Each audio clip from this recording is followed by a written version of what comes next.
that these on level 1 make up MDC, which is on level 2, paper 10. So, quantitative techniques, good thing most of you are not exempted from it. Cost and management accounting, unfortunately, many are exempted from this paper, which makes it difficult for us in MDC because most of the costing items are from cost and management accounting, and yet most people are exempted from it. But by the time you are exempted from a paper, it means that they have evaluated that you are fit to move on without doing that paper. So if you feel you are not fit, I'm not telling you to go back and ask for cost and management accounting if you are exempted from it, but you need to put in extra effort. People who have done cost and management accounting will be at a higher advantage than you who was exempted from it, and yet you last did it some years ago. So these two papers, quantitative techniques, cost and management accounting, they are both computation papers, and they are the ones feeding into MDC. In fact, MDC is quantitative techniques and cost management combined. The only difference is that here, MDC is a little bit detailed than what you had in cost and management accounting.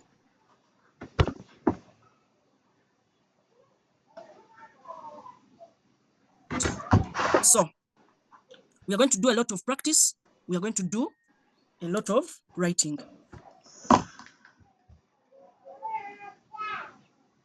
So MDC, paper 10, like it's called,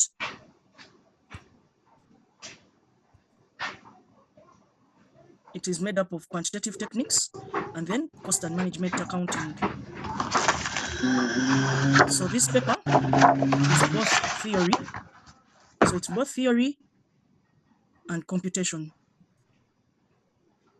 So the theory in there is to help us understand the computation that we are going to do. There is no computation we can do without first going through theory. So we always start with theory, then we go to the computation part.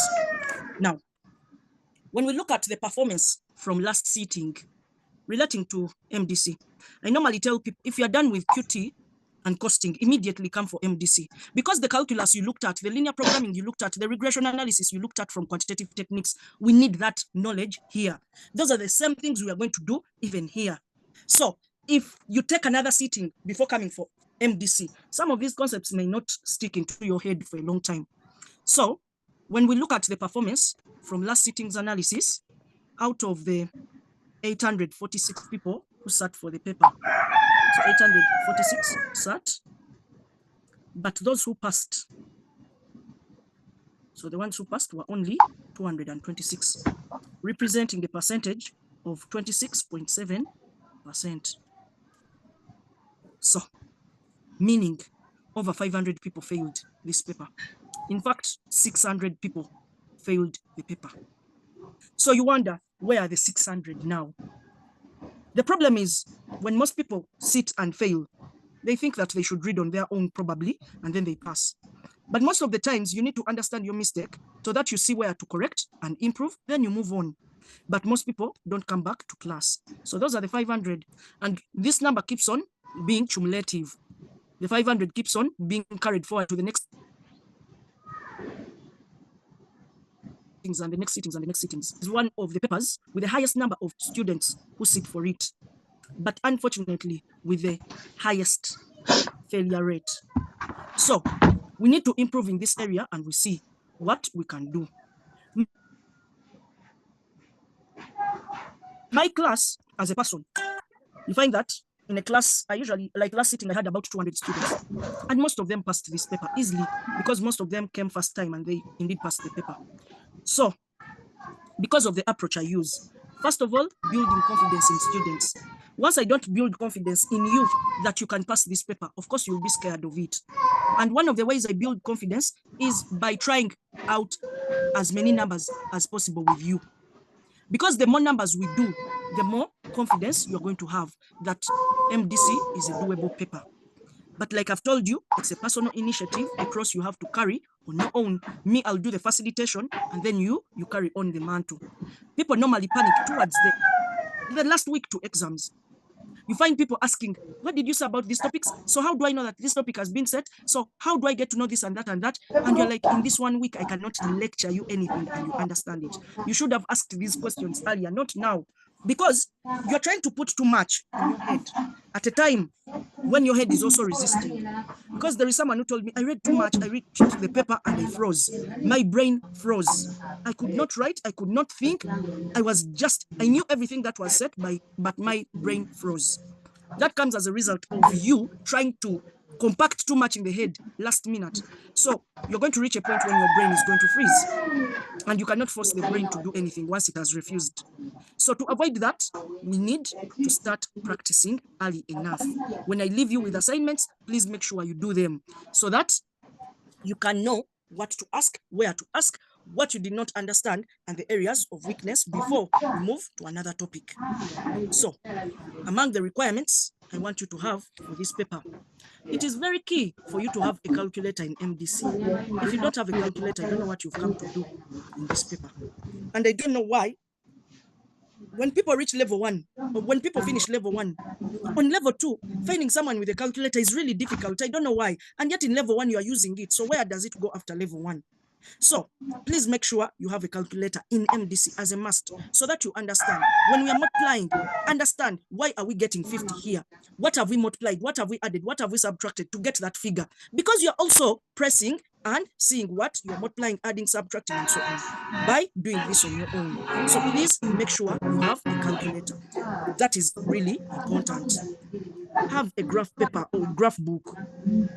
A graph book is about 1,500. Just look for a stationary place and you ask for a graph book, 1,500. And one graph book can push you up to the end of the semester. We have some topics that require. So the earlier you start practicing, the better using this graph book. You need a class book for notes.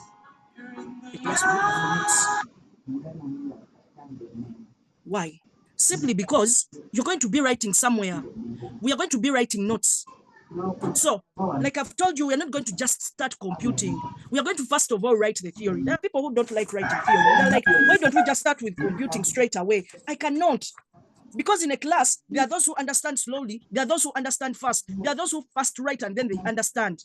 So I cannot tell you that we are going to just start computing without telling you the history of a certain topic. How do we know that we are computing with that topic? We need to write down that theory and understand. We need to write things that we understand, not things that we write for formality. So we are going to be writing down notes. Those who don't want to write notes, I don't know what you're going to do. But for every topic, we are going to first write theory. Then after, we can compute because we need the theory. And I've told you the paper has theory. Even in exams, they set theory. So theory is better understood if it is discussed in class. So if there are certain terminologies, certain limitations, advantages we discuss in class, it becomes easier for you to recall these in the exams. So you need to have a class book for notes. Then you need to have a practicing book. A practicing book, I'll be giving you numbers to try out in your free time. So where are you going to practice from? This is what I need. So every time I give you an assignment, practice. Give me feedback that this number was very difficult. I did not have even where to start from. But maybe I tried out the number, but I just need a little bit of polishing. This practicing book is going to help you in that way. So, past papers. We need past papers. Past papers right from 2008 to the latest, which is May 2025. These past papers, I need them simply because we are going to be practicing basing on what? Past papers. We are not practicing basing on past papers because this is what they're going to bring back again. No, they're not going to bring these questions again. But the questions are to help us practice. Also see the different tricks that examiners use when they are setting papers. So we need to have that basis of practicing. So we need the past papers, 2008 to May 2025. You can download from your student's account. I don't know. You can buy from the coordinator, call him. He has his private business of selling books. So if you want, you can buy, or if you want, you can download from your student's account. Me, what I need are the past papers from 2008 to May 2025, so that we save time when we are practicing and when we are in class. When you say open November 2024, you're going to just open without again asking me to first of all read for you the question and you write it. So it's going to help us save time a lot. Otherwise, if we don't do this, then we shall not be helped. So according to the timetable, we have Saturday 6 p.m. to 9 p.m. So Saturday 6 p.m. to 9 p.m. this is the December class, and this December class is once for now, because we have two sittings running together. We have August sitting, we have December sitting. So some people are having exams in August, others are having classes in December, so they are running August and December at the same time. So there is a lot of confusion going on. So that's why for now, I've decided to put one day, Saturday 6 p.m. to 9 p.m. Then after the week of August exams, we do 3 days in a week. So these 3 days in a week, we maintain the Saturday class from 6 p.m. to 9 p.m. I like this class because it doesn't normally collide with other lecturers, because most people don't like lecturing on Saturday from 6 to 9 p.m. So I like that class because of that. So we normally use Friday 6 to 9 p.m., Saturday 6 p.m. to 9 p.m., and Sunday 2 to 5. So those are normally the 3 days. But for now, we are going to do one day, 6 p.m., 3 days. But for 9 p.m. and Sunday 2 to 5.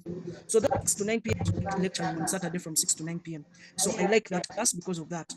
So we normally use Friday 6 to 9 p.m., Saturday 6 p.m. to 9 p.m., and Sunday 2 to 5. So those are normally the 3 days. But for now, we are going to do one day, 6 p.m. to 9 p.m. Saturday, because of the August sitting. We leave those who have August exams to have them, then thereafter, we start 3 days in a week. Now, most of you are on the group. There is a registration form being posted and shared on the group. If you've not yet registered there, please do. So that form helps us to get your emails, and then we can actually just send the recordings after a class. So automatically, the recordings, you find them in your folder using the Classroom app. So it's easier for us to do so when you register on that form. Now, someone may wonder, what if I want to attend the August sitting lectures, as I also have the December sitting classes? Now, it is quite hard. The August sitting classes are for people who are repeating the paper, and they have a tight schedule. So that's why I try not to bring in those who are doing the paper the first time. But if you feel that you want to come and listen in and see how numbers are done, it is okay. You can also attend the August classes. Not mandatory, but if you feel that I want to log in the August sitting, it is okay. You can do that. Now also, apart from the form that is being shared in the group and the recordings, in case, because we normally share recordings after the lecture, we post these recordings in the Classroom app. So in case you don't receive recordings, please just let the coordinator know, so that these recordings, you can be helped or sorted. So the fee is 265,000, and this fee includes the classes, the study pack, the recordings. Someone can say, me, I want to read ahead. Can I have the recordings for the topics? It is okay.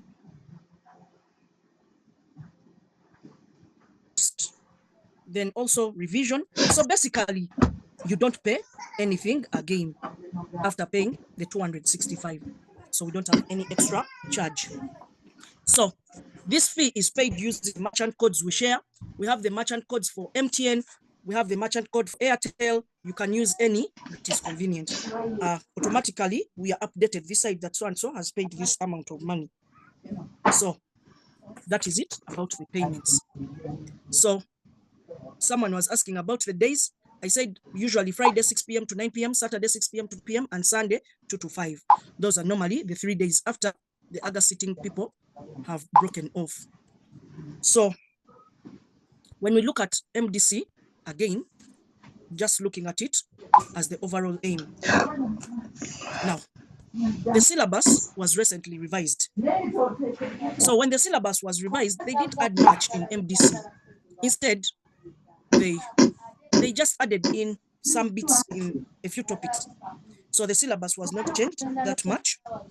But in this, the institute says the overall aim of MDC is to equip the learner with knowledge and skills to enable them understand the critical role management accountants play in organizations and to provide relevant advice in different decision-making situations. So when the examiner is setting this paper, this is what he keeps in mind. Can the student demonstrate this? Can you demonstrate that you have knowledge and skills, that this knowledge, that this, when, because in the paper, the examiner has set his own questions and he's trying to see whether a student has knowledge and skills to see the critical role management accountants play in organizations and also to be in position to provide relevant advice in different decision-making situations. You'll never go for a management, for an MDC paper, and you don't find the word advice management. Always in the required, the examiner puts advice management on this and that and that. So, because this is the overall aim of MDC. So if they don't tell you to advise, that means the overall aim is not put out. So you need to demonstrate that you can advise. Every number you do, make sure you put a conclusion, which is in form of advising. So they normally bring a scenario where people are confused about the next course of action to take. And you're more like the savior to advise. You are either a management accountant, you're a consultant, you're a management expert. So they're going to call you different names. And then they will tell you to advise the company what should be done. So how do you show that you have knowledge? How do you demonstrate that you have knowledge from the words you put? For me, once I ask a student to explain or to evaluate something, I can see from the words that they are used, I know that this student knows. This student is just gambling. You see, a student who goes ahead and gives you an example is a student who knows what they are doing. And such a student is demonstrating that he knows. He's not just gambling, but he knows. So try as much as possible to give examples, provide relevant advice. And how are you going to provide advice? By giving examples. So tell them that the company should adopt a better system to reduce on the cost. For example, so you look at the nature of the business they are in, relate it to real life situations. Real life situations. So if it is a company supplying electricity, so you can say, for example, let them introduce the Yaka prepayment system. So in that way, you are telling us that indeed you have the knowledge of what you are telling us. So you're not saying introduce a better system and stop there. No, you're going ahead to even give an example, a practical example. There is no way you can fail MDC after doing that. So this is what the overall aim of MDC is. And skills that will enable you understand the critical role management accountants play in organizations and to provide relevant advice in decision-making situations. So in this paper, you're a management accountant. You are not a tax accountant. You are not a financial accountant. You are a management accountant. That's how we are going to refer to you. Now, learning outcomes. When we complete the syllabus, what do we expect to see? On completion of this course, the learner should be able to evaluate the critical role management accountants play in organizations. This is one of the questions that they normally ask. Evaluate the critical role of a management accountant in an organization. Evaluate the critical role of management accounting in an organization. Even last sitting, they examined about this. 2, provide relevant advice in different decision-making situations. I've told you, here you must provide advice. That is how the question will be set. The examiner will give you a computation number and he will tell you to later on advise management on what should be done. Because this is a learning outcome. 3, develop organizational budgets using appropriate techniques. Budgeting is a critical role. You should know the types of budgets used in organizations. That is a topic on its own called budgeting, which we shall also look at. 4, apply quantitative models and accounting control techniques to managerial decisions. We have several quantitative models. I was talking about the regression analysis. We are going to look at it here. So we have different quantitative models we use and accounting control techniques. So those ones, we shall also look at them. 5, measure and evaluate performance of business segments. This is a learning outcome, and therefore performance evaluation is already set. Even last sitting, it was question 1, because this is a learning outcome. Some of these things you see here, those topics don't normally miss in MDC because they are a learning outcome. 6, apply advanced management accounting techniques. So we have the advanced manufacturing management accounting techniques we normally use. So we shall also be talking about them. So at the end of the syllabus, you should also know those advanced management accounting techniques. 7. Apply management in ethical decision making. We cannot complete the course minus us. And you that's good, it's good. Yo, you ange, kampat.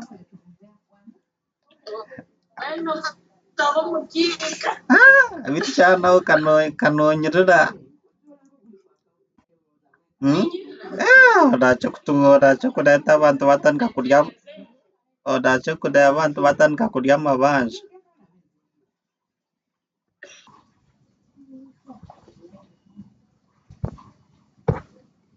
Talking about the ethical requirements of a management accountant whenever you're executing your duties, whenever you're making decisions, what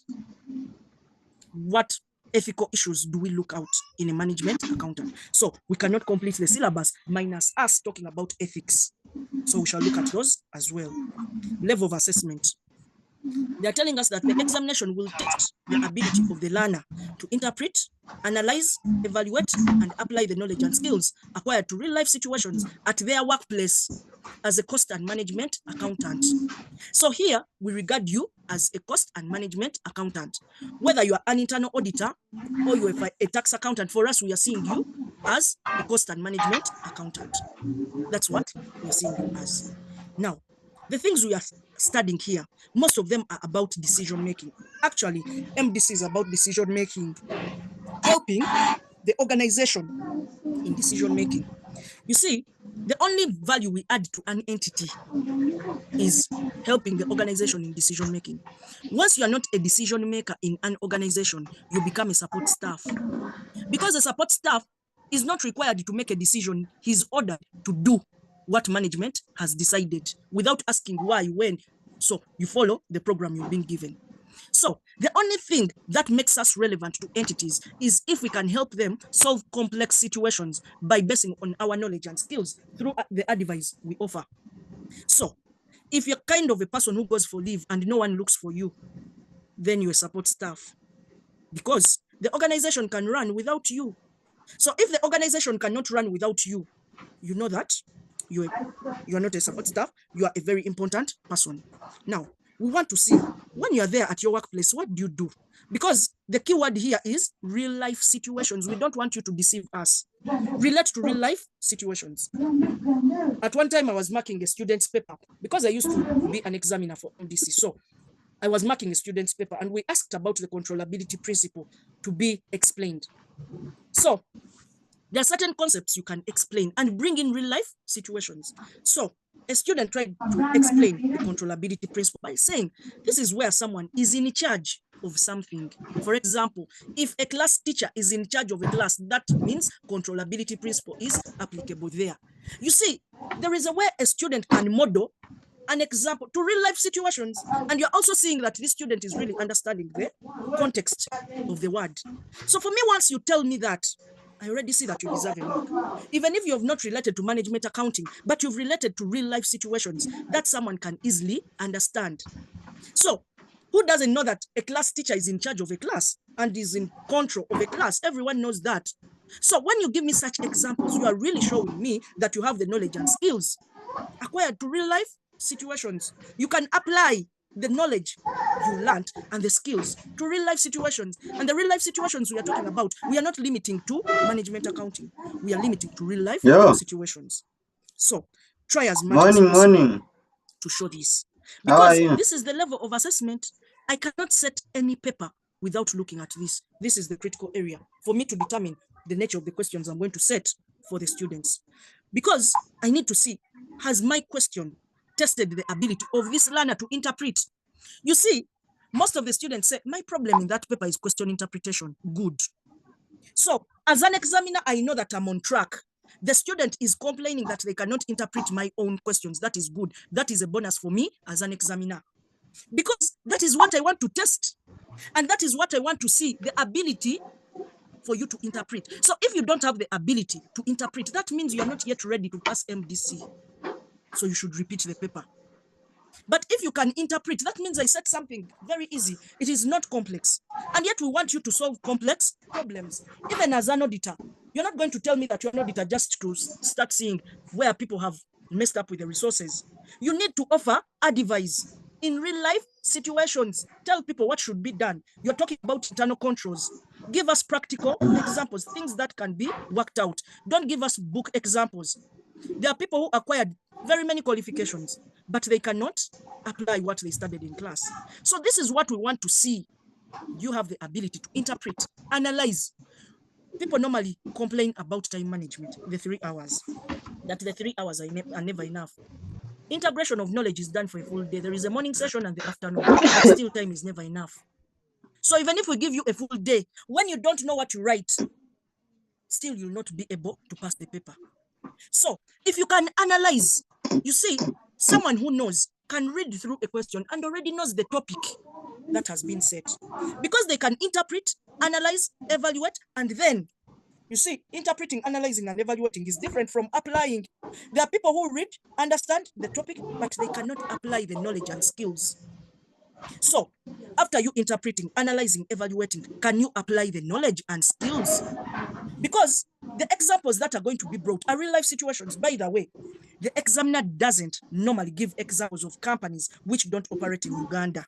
He may not talk directly that Mukwano group of companies, but he tries to say ABC Limited that deals in plastics, produces bensins, caps. Already you who is a Ugandan, you already know the company is talking about.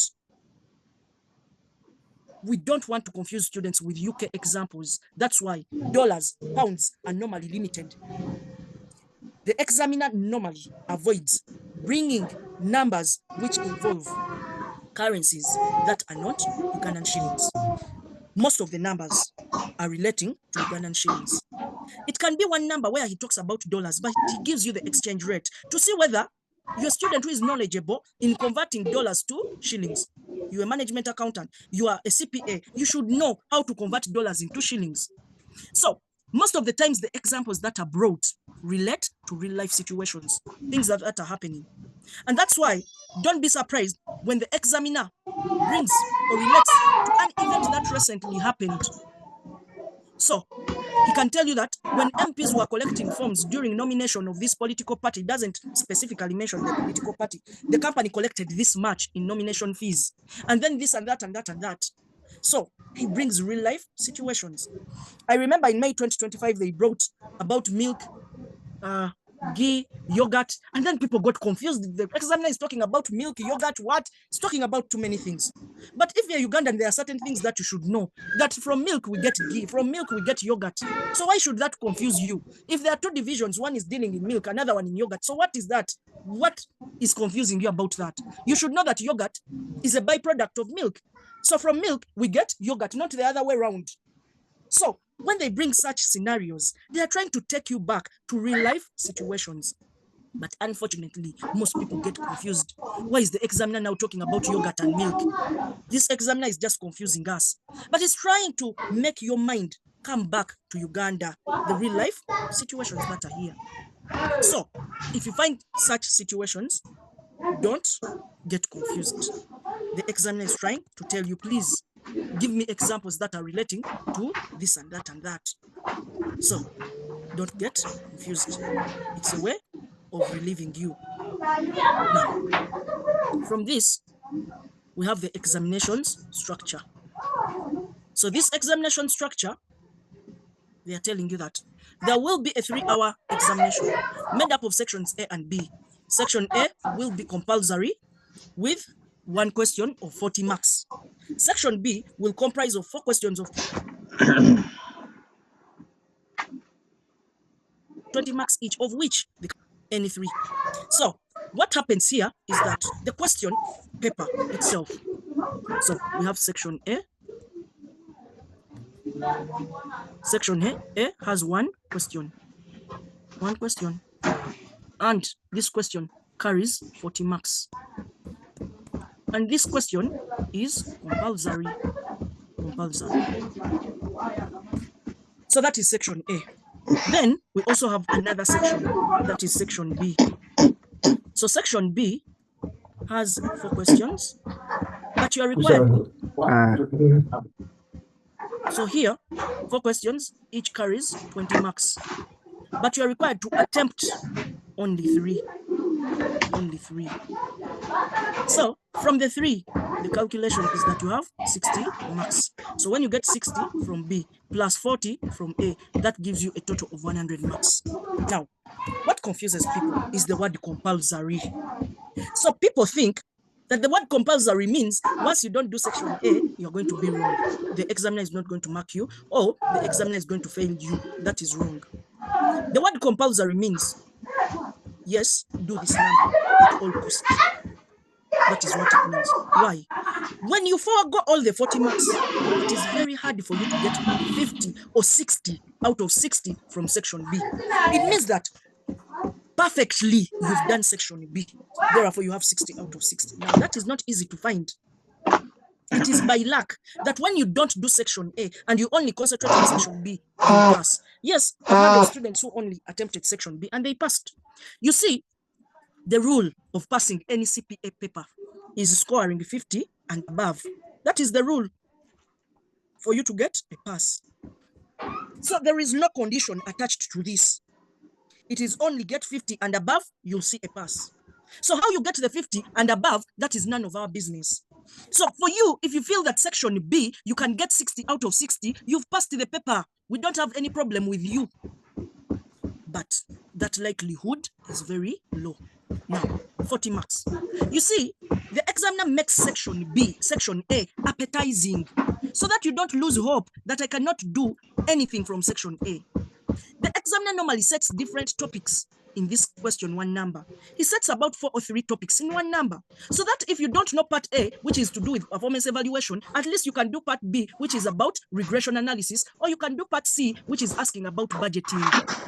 So the examiner is lenient that he wants you to really try out something from section A. And still, the examiner makes this section A more appetizing by bringing theory.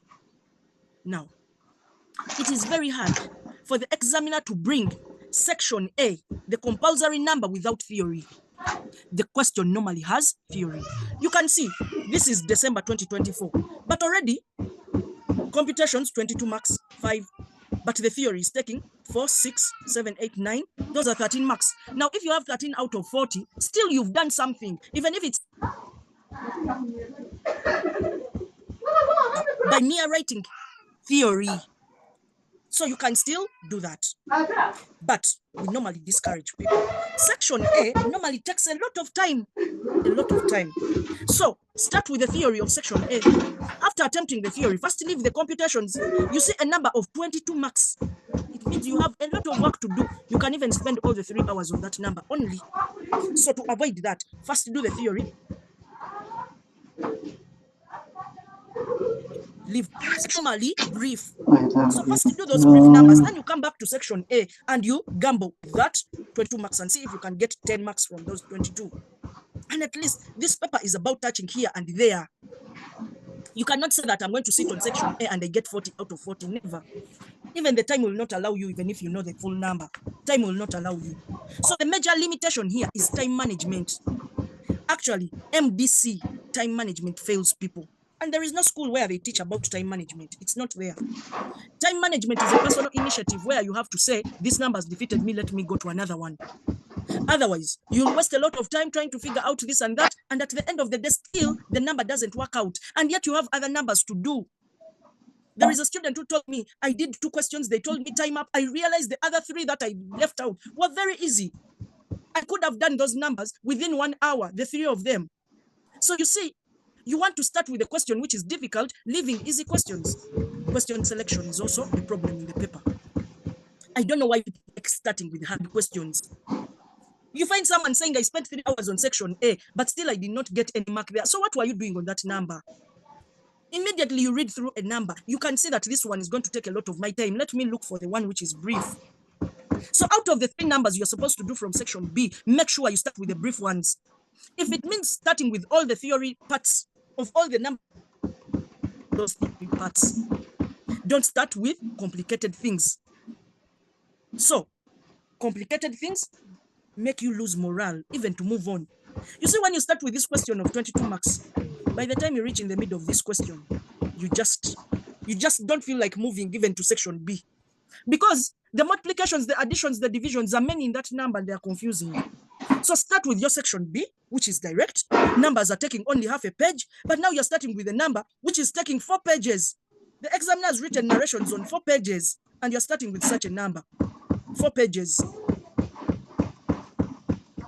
You're simply wasting time. So MDC is about balancing. But you see, theory can save you. All the questions have theory, all of them. Theory, there. Attributes of management accounting information, theory. So if it means start with theory, start with that, and you know that I have all the marks of theory. So let me go and fight with the computations. So this is something critical. There will be a 3-hour examination made up of sections A and B. Section A, compulsory number, 40 marks. But that compulsory number, they don't set about one topic. They set more than one topic. So you see, you have something to do or something to touch, unless you did not attend classes. Let me tell you, if you don't attend classes, if you don't practice, you reach the paper and move out after 1 hour. Even 20 minutes, you request to move out after 20 minutes. So you need to prepare early enough. When you sit in my class, no MDC paper will defeat you. You'll go with all the confidence of dying with any number that comes along your way, whether you know it or not, but dying with it. By the way, no one will even laugh at you. That I saw you writing nonsense in the paper. No one knows you. Write as much as you can. The most important thing is passing. Instead of leaving a blank page, write, at least write. I don't want to use the word write nonsense. As a profession, I don't expect someone to write things that are totally off. So, please, you're supposed to master the concepts. The paper is wide. They've told you there are 2 sections. They've told you that one of the questions is compulsory and it has a lot of marks, 40. So meaning you have a lot of reading to do. So we have the detailed syllabus. The detailed syllabus, everyone has a syllabus book. But the topics we have in here, we have what we call the management information and communication. This is about introduction. What do you know about information? Last sitting, they were asking about attributes of information. What are the characteristics of information? When you say that I want information, what do you mean? What do you exactly want? It means that you want data which is relevant. You want data which is timely, which is understandable. So those are some of the attributes. So these things are examined: communication of information, value of information, measurement theory. So we shall look at them. Nature and role of management accounting. We are looking at management accounting. What is the nature? What is the role of management accounting? Relevant costs or revenue and decision making. We need to know what are relevant costs or revenue and how do we make a decision when we have those. Cost, volume, profit, CVP analysis. This is also a topic we must know. Most people normally call it break-even point analysis. Yes, it's also CVP analysis. Costing systems. We have costing. We cannot look at MDC minus us talking about costs. So, costing systems. Pricing decisions and profitability analysis. We have to see how do we analyze profits and how do we decide on the prices to set. Risk and uncertainty. This one, you looked at it already from quantitative techniques, where you had expected monetary values, max min, max, and so on. We have management control systems. So there are certain control systems we use where we have responsibility centers, where we have the feedback and feed forward controls, and so on. Then we have budgeting and budgetary control.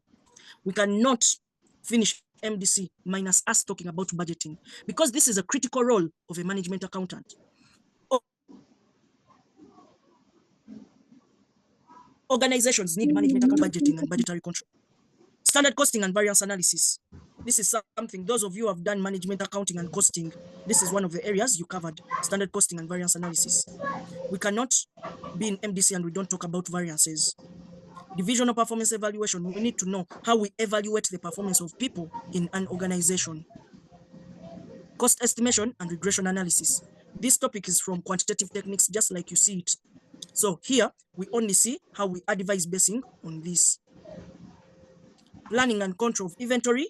Here, those who have done cost and management accounting, you must have looked at economic order quantity, the minimum and the maximum stock levels, and so on. So we shall also look at this. Linear programming, those of you who have done quantitative techniques, this is a topic you've looked at already. So there is nothing much we are going to add in, just to build on what you covered from quantitative techniques. Cost management and strategic management accounting, this is also an important topic, which we shall talk about, having several management techniques we use.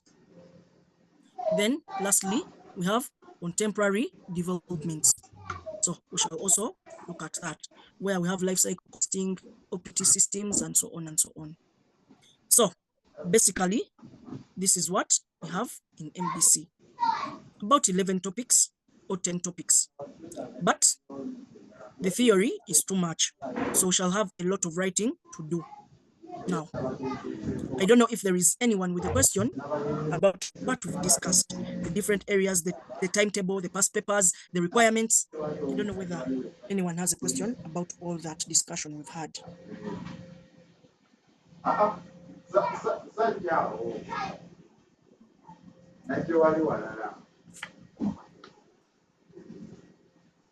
Yes. Yes. I have one regarding the fees, and then perhaps earlier before you mentioned about the questions, and does those fees include the question bank, or there's a different cost for the question bank, so that we'll be able to understand and also plan for it very well? Thank you. Like I told you, the question bank, that one, the coordinator is the one who sells the question banks. So plus other people who are doing that business. So for me, I don't deal in that business. For me, what I want are the past paper questions with you. So where you get them, how you get them, how much, those details, I don't know. So the fees don't include the question bank. All right, thank you. Excuse me, madam. Yes. Thank you so much for your discussion. As inquiring, if I bought the recordings to read ahead, do I access them up to December? If you don't want to attend classes, or read ahead and attend classes. If you pay, like I've said, December sitting, the fee is 265,000. So for you, if you feel you want recordings, topic by topic to read ahead, you don't need to pay any extra cost. So that is it. The 150,000 is for people who want August sitting only. So for them, they are not August. So for them, they're paying 150,000 only for the revision classes we are going to be having with them, and also the recordings of the topics. So that's why we've separated the classes August from December. I don't know whether I've answered you. Madam Sarah. Madam Sarah. Yes. When will we be able to get the study packs? The study pack is given to people who pay half or 150 minimum. So if you pay 150 minimum, then we can give you the study pack. So okay. Those who are up country, you just tell us your location, or if you normally come to town, you just tell us and we prepare it before you reach. So those of you up country, you just give us your direction and we use public means, maybe a bus or a taxi, we put it there to reach you in your location. Madam Sarah, my question is about the classes that will be 3. Would they be repeated, or it is a must attend for all the classes that are going to come in after the December sitting? It is a must attend for all the classes because, like I've told you, MDC is wide. So we cannot complete the syllabus with just 1 class or 2 classes. So 3 classes will enable us finish up the syllabus earlier. Okay, thank you. Madam Sir, do we also have physical class for this class of Saturday? Yes, those who want physical classes, we are going to be meeting at Bat Valley Primary School. Those ones who want online still, we normally do physical and online at the same time. So if you want physical, Bat Valley Primary School. If you want to stay online, it is still okay, same time. Madam Sarah, shall we be able to get the study pack on Saturday? Next week? Yes, the study packs are going to be available actually over the weekend, because we are going, within the week, we are going to be compiling data for people who are going to get and those who are up country. So that's what we are going to be doing within the week. So those of you who can come for physical classes on Saturday, you'll find them there. Yeah, maybe something briefly on the payment mode. because I didn't say how we are going to pay the money in case everyone has and intended to pay so they can get those study kits on time. Which mode do we use? And we talk about the master code. Is it shared on the WhatsApp group or is it shared on email? I think I need to understand that. The merchant codes are shared in the group. There are certain merchant codes we keep on sharing in the group, and I'm going to reshare. So that's where you can make the payment for easy reconciliation. It's okay. Okay, thank you, Madam Sarah. Mine is a question. In case I have the study kit, like the textbooks from you that I got from my colleague who has just finished, is there a possibility that since I have already the textbook, you can reduce on the price, or I have to pay the uniform price? You have to pay the uniform price. And every sitting, we normally add in a few things in the notes. So those who are doing December sitting, thank it's you so better much. to have the updated one. My beautiful sister. Okay, thank you so much. Yes. So I'm okay. next weekend, No, I'm we are good. going to I'm in good health. How are you there? now on actual What's studies. good? So make sure you bring all the requirements I've requested. That's so thoughtful of you. That's so kind of you. The calculator, the graph book, This Monday morning. practicing book.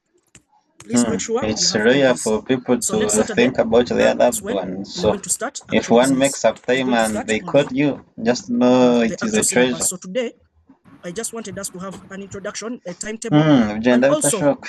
to just have an overview about